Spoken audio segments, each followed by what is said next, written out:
My name is Liana Cross. I'm 27 years old, and what I'm about to share with you is not a dream, not fiction, but a real part of my life. It's a story of love that wasn't love at all, a story of obsession.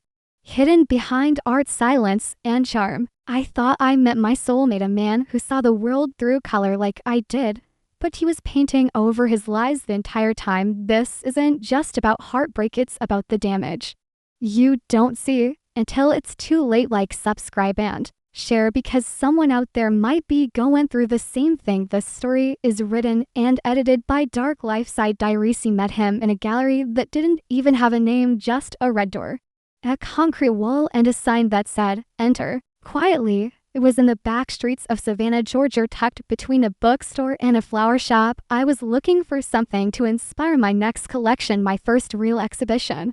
My hands were stained with dried paint, and my mind was stained with self-doubt. That's when I saw Julian Hale, tall, graceful, dressed like he belonged in another decade, standing silently in front of a portrait of a woman with no eyes. When I stepped beside him, he said without turning, "It's not what you see, it's what you feel." And that was it. That sentence made me forget how to breathe. I was a painter older than me by almost 10 years. We talked about colors like they were emotions. We talked about pain like it was art. He made it sound romantic, the idea of being broken together, healing through brushstrokes. I fell in love faster than I could admit. He was magnetic, mysterious. He painted with knives instead of brushes. His apartment was filled with unfinished canvases and old jazz records. He told me he'd never shown his work publicly because the world doesn't deserve the truth. I believed every word. I thought I was lucky to have found a man who didn't want the spotlight, only me. Within weeks, I moved in with him. First red flag was subtle. He didn't like when I left brushes in water overnight, said it was lazy energy. Then he didn't like when I posted my art online, said, "Your soul is not for sale." I stopped uploading. I started painting in silence, only for his approval. When he liked something I made, he'd kiss my forehead and call me his masterpiece. When he didn't like it, he'd say nothing for hours, just stare at me like I disappointed him.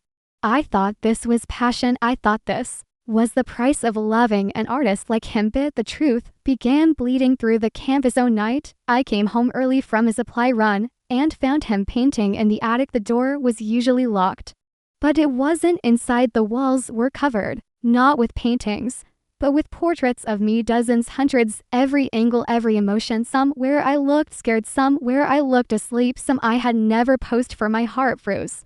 In one corner of the room, there was a painting of me with blood running down my cheek. I turned to leave, but he was standing in the doorway. "You weren't supposed to see this," he said calmly. "Not yet." I asked him what it meant. He said nothing, just picked up a canvas and slashed it in half with a palette knife. Then he walked past me and whispered, "You ruined the moment." That night he didn't speak, just stood on the balcony until dawn, painting with the same hand that used to touch me gently.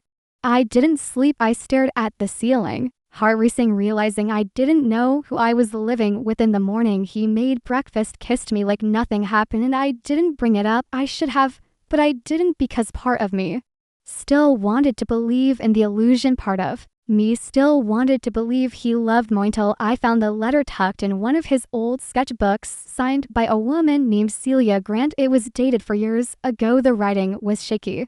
The last line said, "You promised I'd be your only muse." I should have known obsession isn't love. I Googled her name. She was an artist reported missing, never found. My blood ran cold. That night, I packed a small bag quietly, slowly, planning to leave before he came back from the market, but he never left. He was watching me the whole time. "I knew you'd try to leave," he said from the shadows. "They always try when they stop believing in the story." I didn't sleep that night either. I didn't even blink. I waited until he dozed off on the couch. Then I ran barefoot into the cold, down the streets of Savannah, bleeding from the ankle where a nail in the stairs had caught me. I made it to a 24-hour diner, called my sister, called the police. But when they raided his apartment, the attic was empty. Not a single canvas left, not a single trace of the woman he'd painted hundreds of times. He filed a report, gave them everything but Julian Hale disappeared. To this day, no one's found him. To this day, I don't hang mirrors in My homemade this day I can't paint without hearing his voice whisper. You are my masterpiece. For months after escaping Julian Hale, I couldn't touch a paintbrush. Every time I did, my fingers froze and my skin felt like it remembered his hands, guiding mine, whispering about lines, curves, and perfect form. I tried to erase him with therapy, with silence, with distance, but he had seeped into me like turpentine into canvas. Impossible to wash out. I moved cities, changed my number, started working nights at a bookstore and sleeping in the daylight. I told people I just needed a break from art. But the truth was, art reminded me of obsession, of control of him. Still, his presence haunted the corners of my new world. I kept waking up at 3:13 a.m., the exact time he once said was the our muses die. My neighbors said I screamed in my sleep, though I never remembered. I stopped checking my mail, too afraid to find a note with no return address. Every man with dark hair and slow steps made my pulse spike. He was gone, but not gone. Didn't speak of the attic paintings. The police filed the case under psychological trauma and solved person of interest without physical evidence. Without those paintings, there was nothing to hold him accountable. He probably just moved on. They said maybe it was all performance, but I knew better. Julian didn't move on. Julian painted endings, and he hadn't painted mine yet. In day in Earl. Why autumn? I got a letter, no name, just a card in a plain black envelope. Inside was a single line: your spine curves more when you lie. My throat closed. That was what he once whispered while painting me from behind a detail no one could know. I moved the next day again, 3 states over. Burned the letter, changed my hair, but the fear that followed like a shadow I couldn't outpay. Signed my new apartment. I lived small, quiet. I worked as a library assistant, rarely talked to strangers, and tried to forget the smell of oil, paint, and candle wax. His scent, until the day a small gallery opened 2 blocks from my building, Chroma House. It was called. The flyers showed vivid reds and distorted faces. A rebirth of realism. The tagline read, against my better judgment. I went. The moment I walked and I knew he recognized the strokes, the slicing of palette knives, the way paint formed veins across collarbones. But what made my knees tremble was the final canvas on the far wall, a portrait of a woman on a balcony, barefoot, bleeding from the ankle, looking over her shoulder as if she'd just run from something. The detail was perfect. Her face was minute. There was no name on the piece, no signature. But underneath it, typed in block letters, were the words, "The last muse." I ran out of the gallery, heart slamming against my ribs. I called the curator the next morning, pretending to be an art buyer, asked about the anonymous artist. She said, oh, he's mysterious, never gives his real name, said his work is inspired by a dream he had. He left town last night, actually didn't even take the money. I knew then he wasn't done. He was telling a story, finishing his masterpiece, and I was still his canvas bit this time. I wasn't going to run, I was going to turn the brush. Andy reached out to Celia Grant's sister, the missing artist whose letter I had found in his attic. It took weeks to track her down, but when I did, she cried over the phone. You're not the first, she said, but maybe you'll be the last. We formed a network, 6 women, artists, dancers, 1 poet. All had known Julian under different names. All had stories that ended in fear and silence, in unfinished pieces. But none of us had proof, just memory, just scars. We created a digital archive, logged every detail, cross-referenced timelines, tracked showings of anonymous artwork that mirrored our lives. We began to find a pattern. Julian didn't just paint women, he painted the moment he broke them, then disappeared before they could recover. But I wasn't broken anymore. I returned to painting. I created a series called Scar Lines. Each piece was a wound, literal, metaphorical, emotional. I didn't hide the pain, I layered it in oil, let it crack and bleed across the canvas. The final piece was called Reverse Muse, a woman staring directly at the viewer, brush in one hand, a mirror in the other, reflecting the face of the man who once tried to silence her.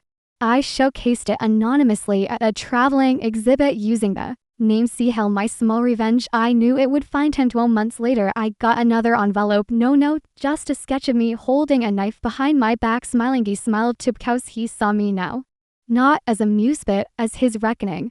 I didn't tell anyone where I was going. I left my phone at home, deleted my email accounts, and boarded a train under a name That wasn't mine. The sketch of me smiling, with a knife behind my back, wasn't a threat, it was a challenge, a provocation, a message that said, you know where to find me. And I did. His artwork always left a trail, cities painted with his silence, women turned into fragments on his canvases. Through our quiet network of survivors, we'd traced his movement to a private exhibit scheduled in Asheville, North Carolina. The event was under a shell name. The Silence series, all anonymous, no press, no social media, just a whispered invite among art elites and collectors who preferred genius without morality. Knew Julian would be there. He couldn't resist the kind of crowd that called his madness vision, so I planned my own show and he arrived at the gallery. 2 hours before opening, the staff thought I was part of the installation team, all black clothes, clipboard, calm eyes. I knew how to blend, and Julian had taught me that unintentionally. I walked the halls like I belonged there until I reached the locked room at the back. The one labeled private viewing only. I picked the lock with a hairpin. My hands didn't shake. Inside were 7 paintings, large, stark, vicious. Every one of them was a woman captured in moments of emotional exposure. One was screaming. One was weeping. One sat with her face in her hands, her wrists red with implied wounds. But the final painting was the worst. It was of me again, this time in the center of a fire, smelling, melting, painted like a phoenix, but without the wings, just flames, and tears. He stood in front of it and whispered, "This is the last time you get to define me." Then I did something he'd never see coming. I hung my painting beside his. Mine was calm, powerful. It showed a woman holding a palette, smearing blood across a blank canvas, creating her own image. It wasn't titled, but the card beneath it read, "The survivor paints back, artist unknown." That night the gallery filled with whispered champagne and the quiet clicking of heels. The elite roamed, murmuring praise in low tones, pretending they understood pain because they could afford it. And then he appeared readily and held a different name on his badge, shorter hair, new suit, but the same eyes, the same careful smirk that dissected every room like a surgeon preparing to cuff. Didn't notice me at first. I stood by the back wall, dressed like everyone else, another shadow in black. But I saw it in his face the moment he saw my painting. He stopped mid-step, tilted his head, eyes narrowed, then he turned it in. There I watched, his breath hitched, just slightly, barely noticeable to anyone who hadn't lived inside his silence. Say stepped forward close enough that he could smell the lemon oil on my skin, the one scent I always wore when he painted me. Nice collection, I said. Stared at me. "You shouldn't be here." I replied, and so is the truth. He tried to brush past me, but I moved to block him, lowering my voice. "You're not untouchable, Julian. Every city you vanish into, we're behind you. Every canvas you hang, we hang one beside it. You think you're writing our stories, but we're writing yours now." He sneered. "You don't have the proof. You never did." I leaned and whispered, "That's where you're wrong, because in my purse was a hidden recorder, and on that recorder, the quiet confession he didn't realize he'd just given me." Walked away before he could speak again. Within hours, the audio file was in the inboxes of 3 journalists to podcasters and the detective who first dismissed my report.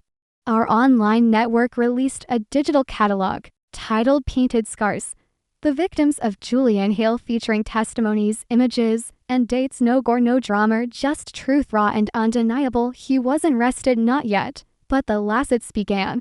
His collectors dropped him, galleries canceled him, and the art world that once called him a mystery now called him dangerous. For me, I opened my own gallery, not big, not trendy, but honest. Each wall displays works by women who've survived, survivors who don't want to be defined by what was done to them, but by what they created afterward. The final piece in my gallery is always blank, a reminder that we're not finished. Their stories aren't over. One afternoon, a young artist asked me, "Aren't you scared he'll come back?" I smiled. He already did, and I sent him back into the shadows where he belongs. Thanks for watching this video. This story is written and edited by Dark Lifeside Diaries. If this story moved you, helped you, or reminded you of your own strength, don't keep it to yourself. Leave a comment, subscribe, and share, because someone out there is still in the attic and they need to know it's okay to leave.